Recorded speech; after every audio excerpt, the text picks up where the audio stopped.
Welcome YouTube community and IS300 enthusiasts. My name is Dave from Finks Automotive in Chatsworth, California.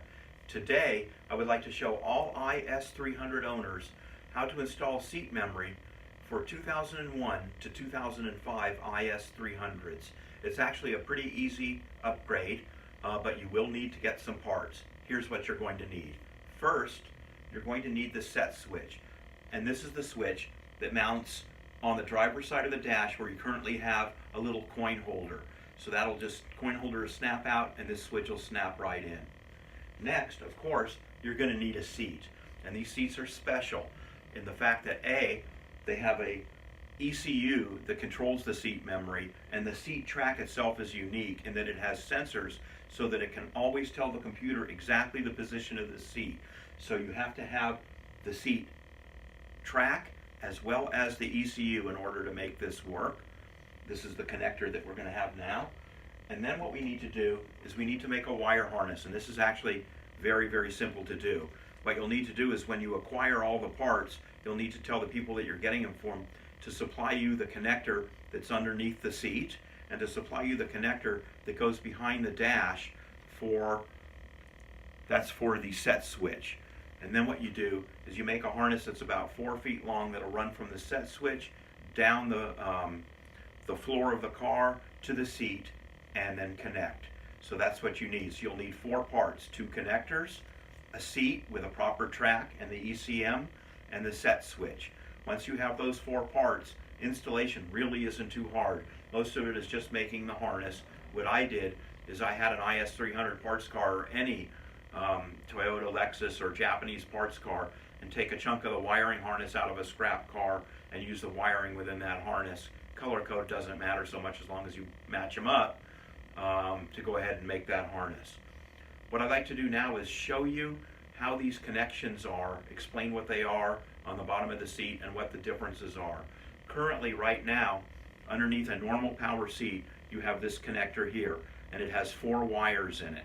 These 4 wires, without splicing or cutting them, can be transferred to the new connector simply by removing the tab here and using a pick to release the wires from the connector. So these 4 wires will come out. You have a pink, a red, a black, white, and a solid white wire underneath the seat of any power seat IS300 already. Those 4 wires will be transferred without cutting them into the new harness. And you can see those wires are here. We'll remove these and simply install those. That takes care of 4 wires right off of the bat. Next, we have this wire connector here, and there are 4 wires in this connector. There is a white black, there is a pink, there's a purple, and a yellow. And these wires simply go directly to the set switch behind the dash. So you'll make a harness to run those 4 wires from this connector that goes under the seat to the set switch behind the dash. Next, what we have, and I'm going to get a little closer to show you this, what we have here is this is the white wire, which will come from your original seat wiring. That is power all the time, and that allows you to operate the seat regardless whether the key is on or off. The next wire we have is a large black-white wire. That's a ground wire. Again, this wire is already underneath the seat and will be transferred over. What we have here is a pink-black wire, and this is the wire that just tells you when you fasten your seatbelt to keep the light from flashing. That'll be transferred over. And then you have a red-brown wire right here, also related to the seatbelt buckle, and that'll be transferred over. So 1, 2, 3, 4 wires will be transferred from the original harness that's underneath the car. These 4 wires here are running directly to the seat switch on the dash. So what do we have left? We have a couple of wires left, and this part's a little interesting. What we have is 3 different wires that are in here.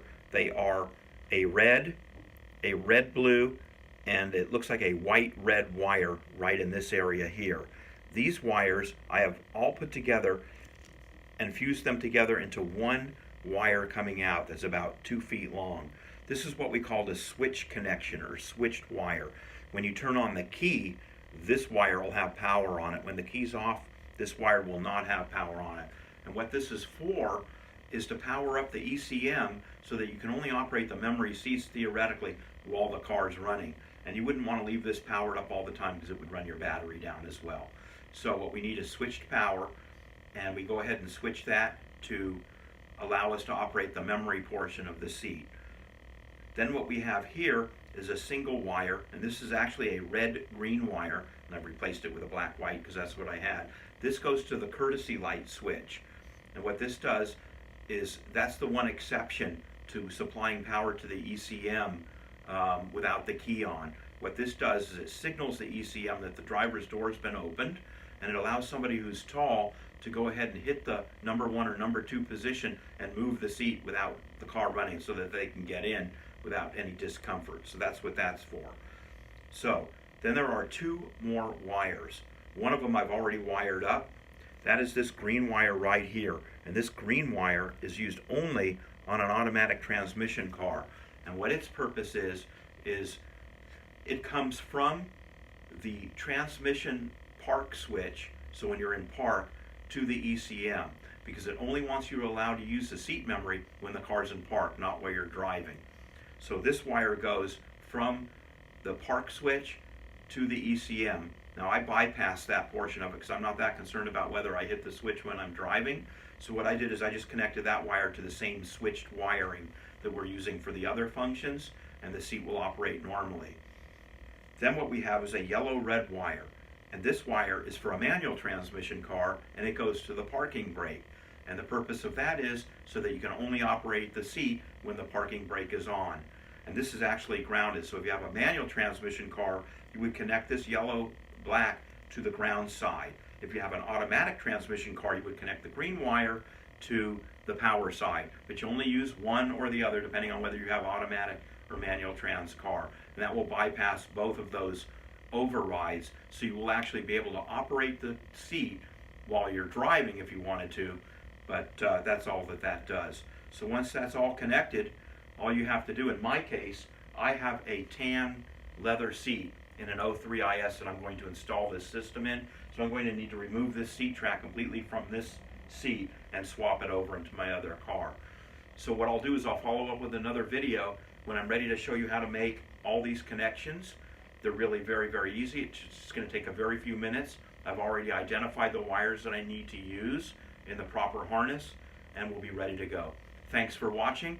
If you have questions, feel free to email me at, all one word, BuickBoy, BuickBoy